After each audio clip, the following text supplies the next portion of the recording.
Guten Morgen, liebe Freunde der besten Unterhaltung auf dem besten YouTube-Kanal hier auf dem ganzen Planeten mit dem besten Musikproduzenten im ganzen Universum, habe ich mir sagen lassen von meinem Spezialgast Dana Rolle. Auch eigentlich Dauerspezialgast, muss man ja fast behaupten. Wobei...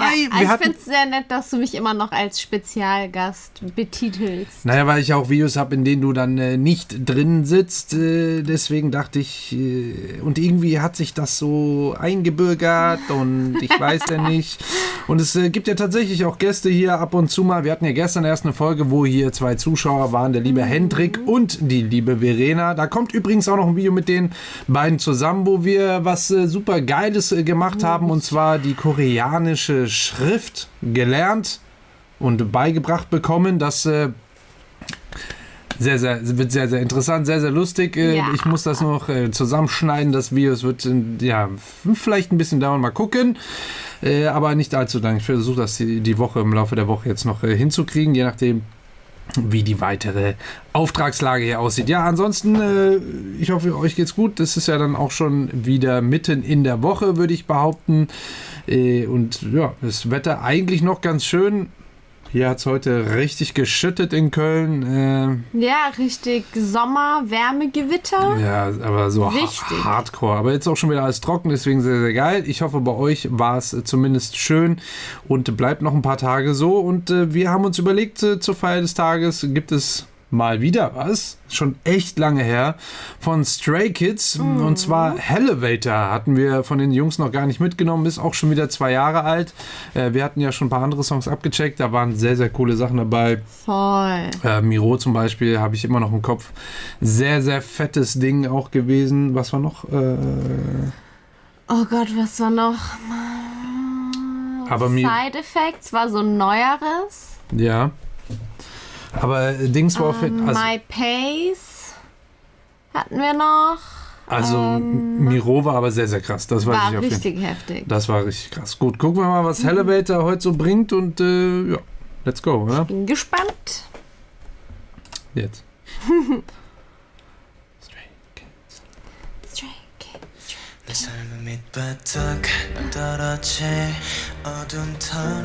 Klavier.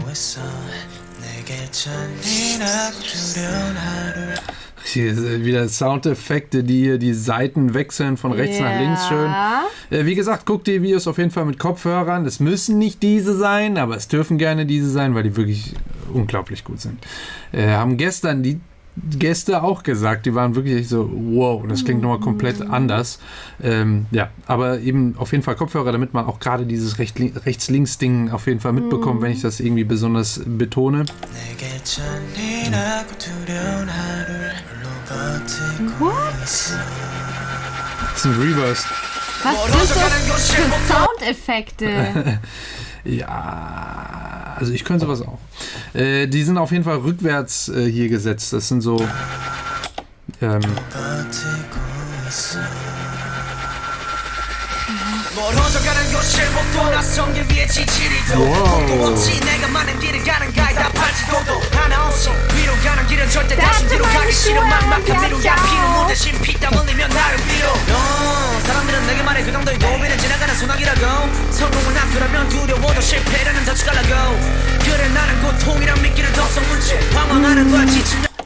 Frage. Ja.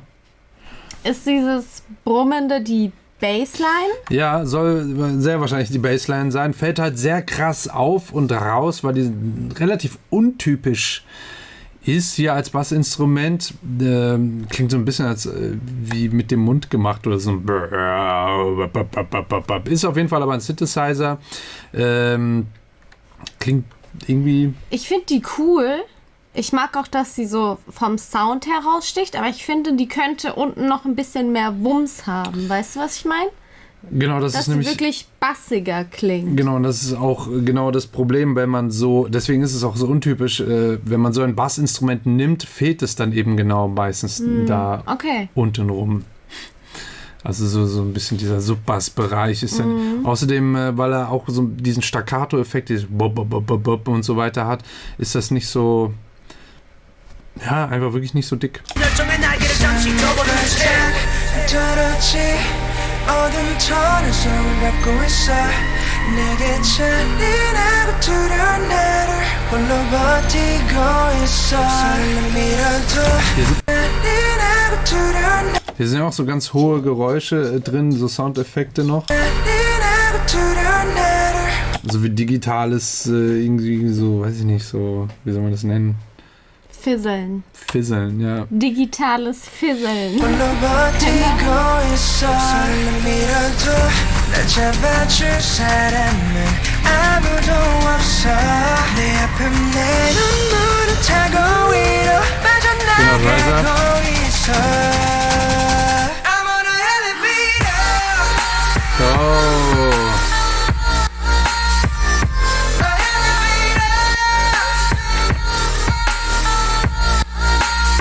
I'm on a elevator Nice.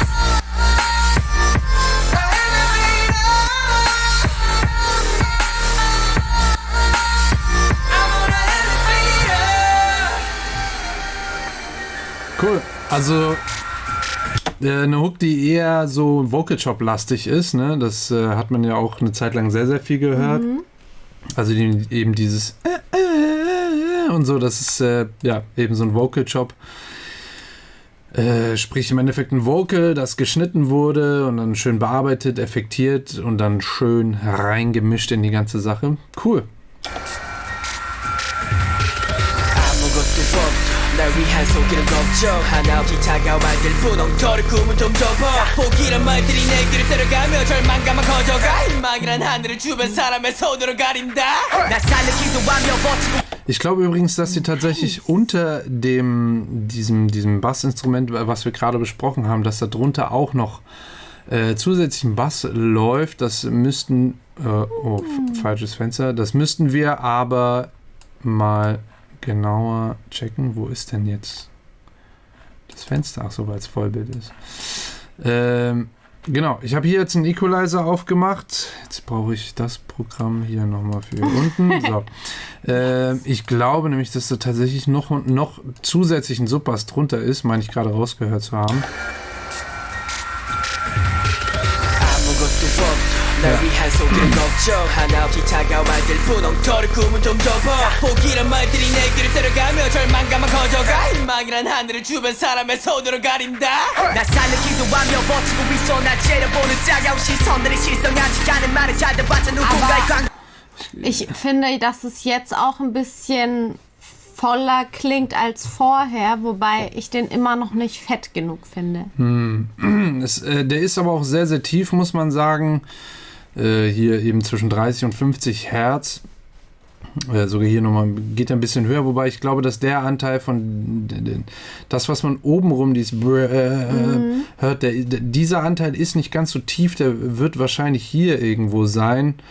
Also eben diese 250 Hertz vielleicht.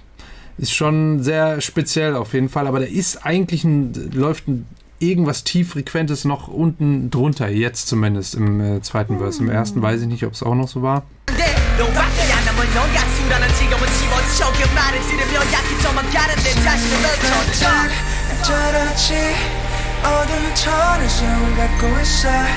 내게 잔인하고 두려운 나를 홀로 버티고 있어 손을 밀어도 날 잡아줄 사람은 아무도 없어 내 아픔 내 눈물을 타고 위로 빠져나가고 있어 I'm on a elevator 타고 위로 Das war schön, ja. 빠져나가고 있어 I'm on a elevator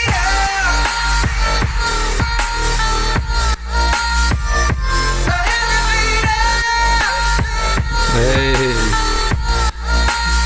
I'm on a elevator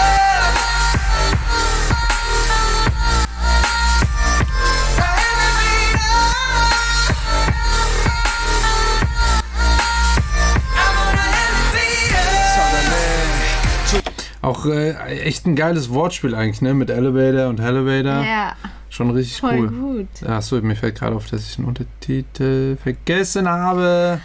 Ah.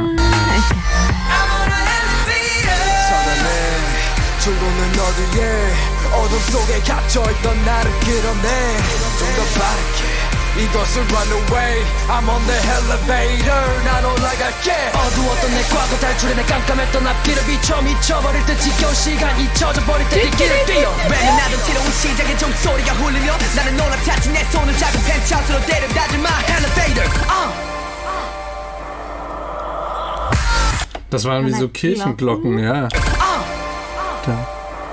Ja, Ja. voll. Aber auch gut bearbeitet noch, dass es so in den Song noch reinpasst und schön reingemischt. Das sind wirklich wie so Kirchenglocken, ne? Ja, voll. Krass. Krass.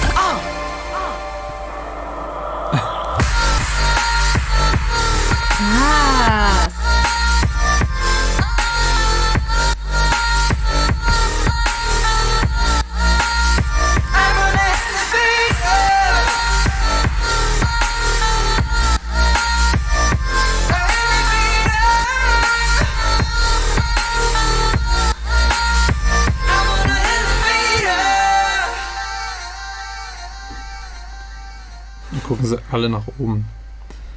Oh. Krasser Shot hier zum Schluss. Geil. Okay, deswegen gucken sie nach oben. Nice. Nicht schlecht. Ja, sehr, sehr krass. Es ist ja gerade hier im Refrain ist ja so ein sehr, sehr krasser Ducking-Effekt. Also so ein dieses Pumpen eben wieder.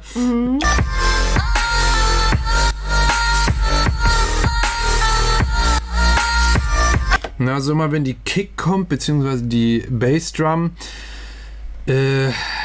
und auch manchmal so ein bisschen, wenn die Snare da ist, macht dann so alles andere irgendwie so ein bisschen Platz oder wird so kurz ein bisschen leiser, so nimmt man das eher auf, so dass es wirklich so einen richtigen Pump-Effekt hat, so einen richtigen Drive bekommt.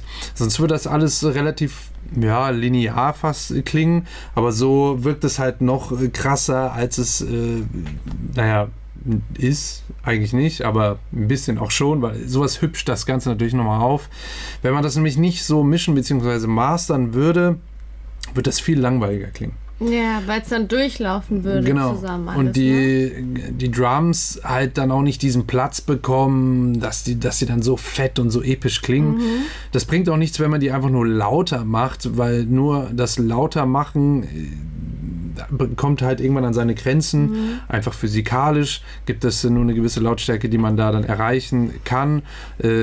Ja, und deswegen muss man da eben so Mittel dann benutzen. Deswegen auch sehr, sehr viel bei Dance, EDM, Tracks, alles, was so ein bisschen schneller ist, macht man das sowieso auch. Muss man mal vielleicht drauf achten.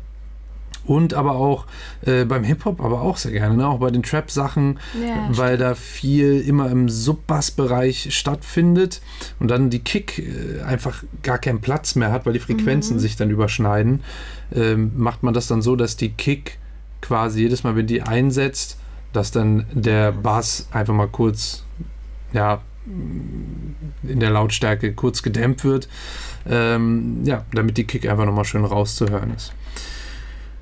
Ja, cooles Ding. Mich würde jetzt nochmal interessieren, ob das tatsächlich hier vorne auch im Klingt Subbass schwächer. mit dem Subbass hier am Anfang nochmal checken eben.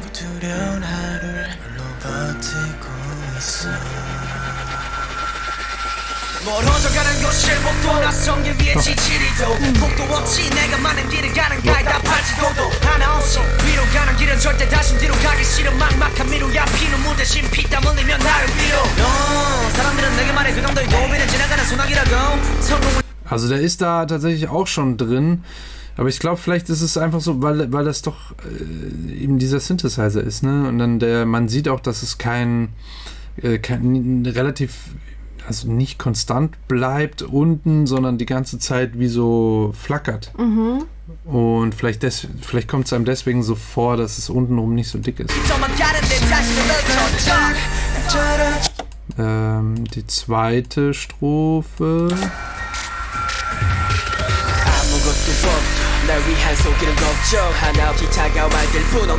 Also es ist wirklich identisch. Jetzt nicht nur, wenn ich hier auf dem Equalizer gucke, sondern auch wenn ich es höre, ist es wirklich identisch. Ja, aber ich glaube, es ist vielleicht geht eigentlich. Ich glaube, es kommt einem nur so vor, weil es eben so flackert. Kann sein, aber ich habe mich auch im Laufe des Songs, glaube ich, mehr dran gewöhnt, weil am Anfang hat es mir zum Beispiel komplett gefehlt. So ein tiefes, so ein Bass mit mehr Wumms dahinter so. Ja. Und am Ende kam es mir nicht mehr so krass vor. Ah, okay. Weißt du? Kann Auch auch am sein. Anfang fand ich gerade in der ersten Hook die Vocals ein bisschen eng. Und am Ende kam es mir nicht mehr ganz so vor. Ja. Weiß ich nicht. Also mir hat es auf jeden Fall gefallen. Mich würde es jetzt nochmal bei Spotify dann interessieren nachher. Ja, das ist, aber es ist auch immer so ein bisschen so, dadurch, dass wir einfach so in irgendwelche Songs reinspringen, das ist mir auch schon öfter aufgefallen, dass man immer so ein bisschen braucht, um in den Mix reinzukommen. Beziehungsweise in die ganze Soundästhetik, die Engineers oder die Artists oder die Producer vielleicht aufbauen wollten, als sie die Songs produziert haben. Und das eigentlich sollte das nicht so stark sein. Einfach aus dem Grund, damit gerade wenn jemand den Song zum ersten Mal hört und das auch Mainstream-Songs sein sollen, dass man sie direkt gut findet. Ja, dass man direkt so drauf anspringt. Genau. Deswegen gibt es auch echt so einen Rahmen und so eine Regelung, wie Mixing und Mastering gestaltet sein sollte oder wie es klingen sollte. Aber da ist trotzdem immer so ein Spielraum da. Ja. Jetzt ist das ist definitiv kein schlechter Mix oder ein schlechtes Master. Aber Ist halt auf eine bestimmte Weise angelegt einfach. Genau. Ja. Und ich glaube echt, weil der Super so wirklich ein bisschen atypisch ist vielleicht deswegen. Also ich glaube, es ist echt nur deswegen. Aber sonst cooles Ding. So ein Vocal Chop Song auch schon länger nicht mehr gehört in der Hook. Kommt gut. Mit der Message, jetzt haben wir nur den letzten Part mit Untertitel gehabt, aber ich glaube, ich habe schon gut verstanden, worum es geht. Wir werden das gleich einfach nochmal im Ganzen gucken und deswegen, wir wollen das Video nicht zu lang ziehen. Sonst hat die Aber nice.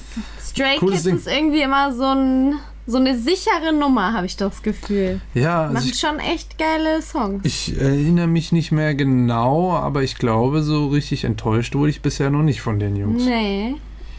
Aber Miro war echt Abriss. War richtig Abriss, ja. Der war halt überfett. Miro war so ein bisschen wie für mich persönlich das Kill This Love von Blackpink. Oh ja.